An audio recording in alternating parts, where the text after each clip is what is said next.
Hi everyone, I Jhanat Patel from LJ Institute of Engineering and Technology in the Department of Electronics and Communication. Welcomes you to the session of Power Electronics. Today I am going to discuss about Unit 6, that is Applications of Power Electronics, with topic Types of UPS. So let's start the session.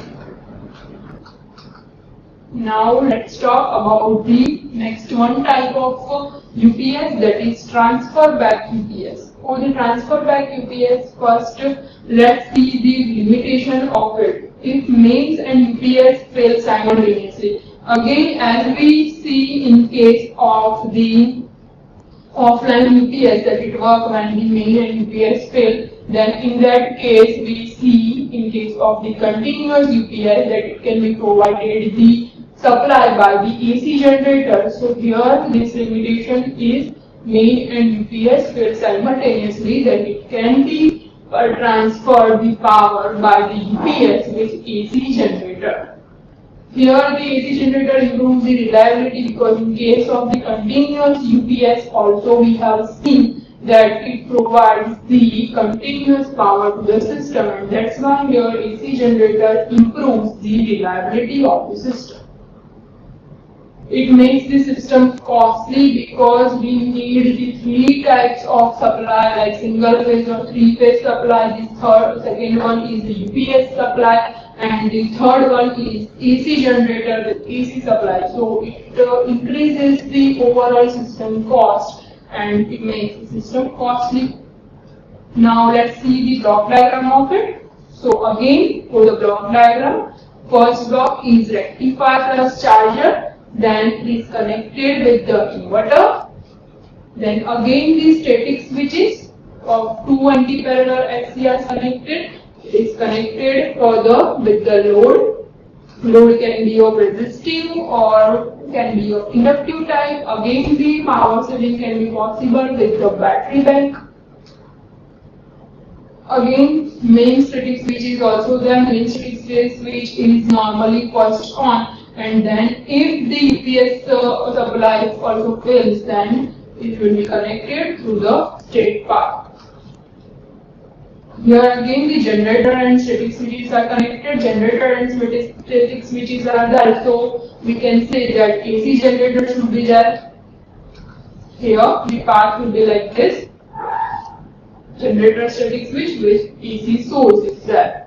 So here for the line interactive type of UPS, the difference is here the one inductor is the additional component that can be connected with the line interactive type of UPS. So in the previous block diagram, let's make change by connecting our static switch with the other component, that is inductor.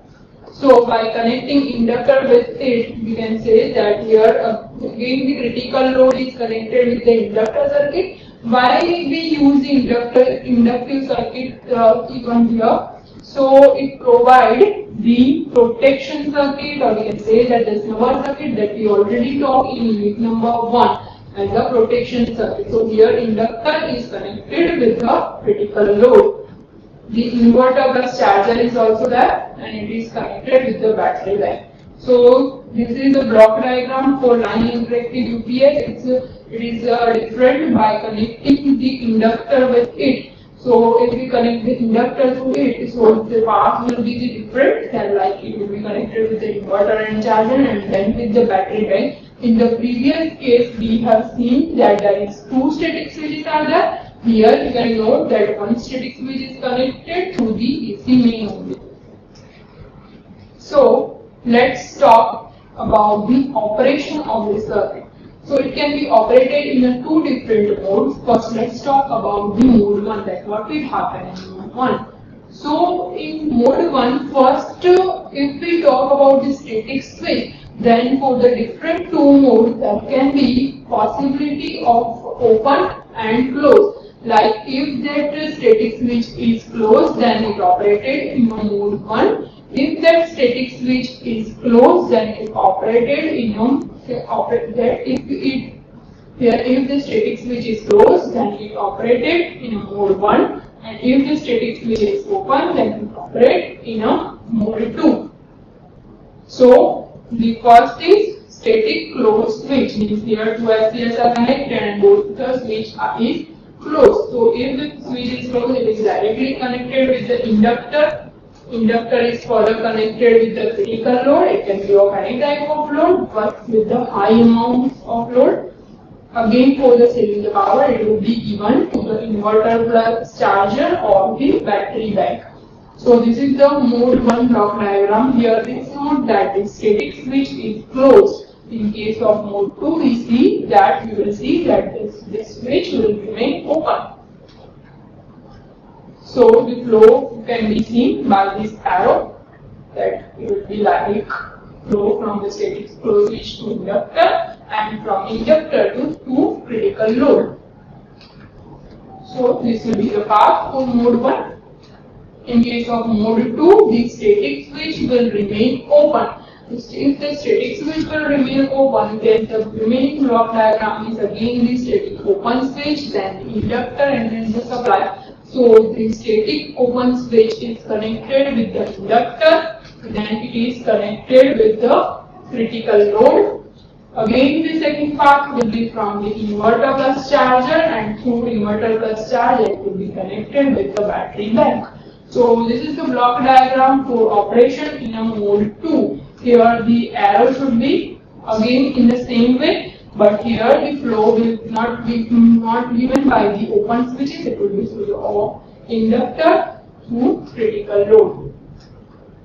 So these are the two modes of operation for the line inductive type of UPS. So let's see one comparison for online UPS and offline UPS. We have already discussed about the online UPS in the last session. So let's compare that online UPS with offline UPS. So it will be compared with the different parameters. First parameter is the output voltage. In case of online, it will be of sinusoidal. In case of offline, it will be a quasi-square type of waveform can be seen. If we talk about the harmonic distortion, then harmonic distortion is a factor that will degrade the system performance. So it should be as low as possible. So in case of online UPS, the total harmonic distortion is low, while in case of offline UPS, total harmonic distortion is high. And because of that that high amount of harmonic distortion, we can say that the transfer time for that offline UPS is slightly more than the online UPS that we can compare. That the transfer time for the online UPS is immediately transfer, means 0, and in case of offline it takes some time, it's about less than 5 milliseconds of time is required for offline UPS. If we talk about the efficiency, then it is low. And in case of offline, it will be high efficiency can be provided because it can be operated in a different two modes, and mainly in this case UPS will remain off. If we talk about the isolation, then in case of online, full isolation is required. In case of offline, there is no isolation is required. If we talk about the size and weight of the complete system, then in case of online, highest size and weight is there because the component cannot be off at any time of instant. While in case of offline, we can turn off any of the parts, like we can either turn off the UPS static switch or these AC mains, so it has the size and weight reduced. If we talk about the operation, then online UPS is the type of continuous UPS, means it can never be stopped. While in case of offline, it will be only work in the absence of main, means if the main supply is not there, then it can be provided with the offline UPS and continuous offer the power. So these are the comparison for online and offline UPS. Now let's talk about the applications of the complete uninterruptible power supply. So these are the list of applications, that is as a power supply for computers. It can be used for supplying the continuous power to the main equipment. It can be used or in an intensive care units, means like ICU rooms where we need the continuous power to the patients, and in that case if the power cut, then it will be a great damage. So for the intensive care units, UPS uninterruptible power supply should be used. Now let's see the reliability of UPS. For the reliability of UPS, first in the block diagram, here the two static switches are there. Here these two static switches are for the two different UPS, like AC mains is connected with the two different UPS, UPS 1 and UPS 2.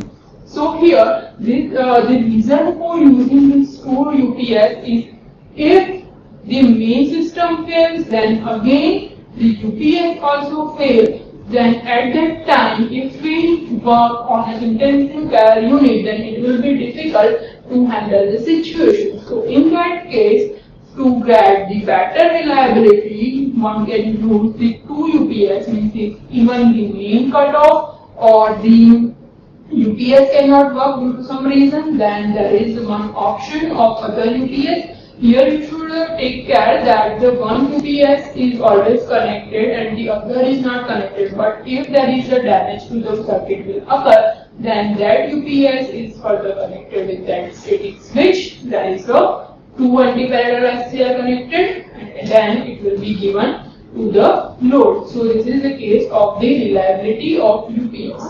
So this is the session for the uninterruptible power supply. For this session, if you have any doubt or queries, you can ask me on my email ID. Thank you for watching.